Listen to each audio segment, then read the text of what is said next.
So sometimes when you archive a scene, you move it to a different computer, and you have now the scene imported, and you open the scene file and everything, and you'll notice that what it's going to look like is it's going to look like this at first, and you're going to notice that none of the textures are going to be imported. You're going to see the materials down here, but you're not going to see any of the textures.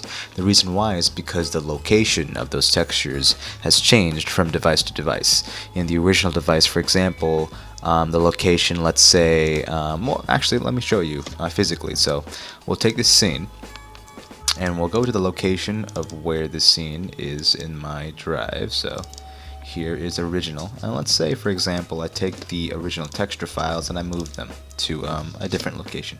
I move the location of the textures from the original folder over here to the new folder over here. And so because of that, you're going to see that when you open up Maya and you press the 6 button, nothing's going to show up. It's going to look like nothing. And when you look inside here, you're going to see the textures are there. The Lambert 1 and 2 is there, but when you look into the actual box, you're going to notice that the textures aren't connected. So instead of manually going to every single texture in a situation where you have more than just 2 Lamberts, in a situation where you have textures reaching all the way up until the sky, in a situation like that, I would suggest you use a file path editor. To use the file path editor, we want you to go to Windows, and then you go to General Editor, and then you go to File Path Editor. Over here, it's going to show you all of the textures that your computer, your Maya, is not able to find currently, and it kind of resolves things by name. So you can go ahead and click on any of these. Right now, we have these two, because these are the only 2 textures that we have in the scene currently.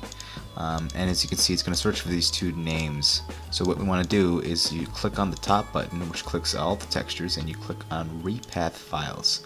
And so you want to check these on, search subdirectories for files. So it's going to search everything inside that folder, including other folders, and repath currently resolved files. Okay, so it's going to repath everything with the string name, even the things that are already resolved. So go ahead and browse.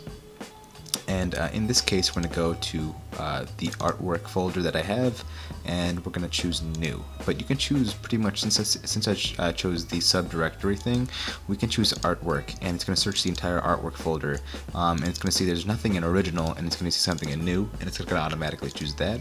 Or we can just choose new. It doesn't matter. So we're going to choose new, we're going to set it, and we're going to click repath. And as you can see, it's going to have 2 check marks now here, green indicating that it was resolved, and there you go, there it is.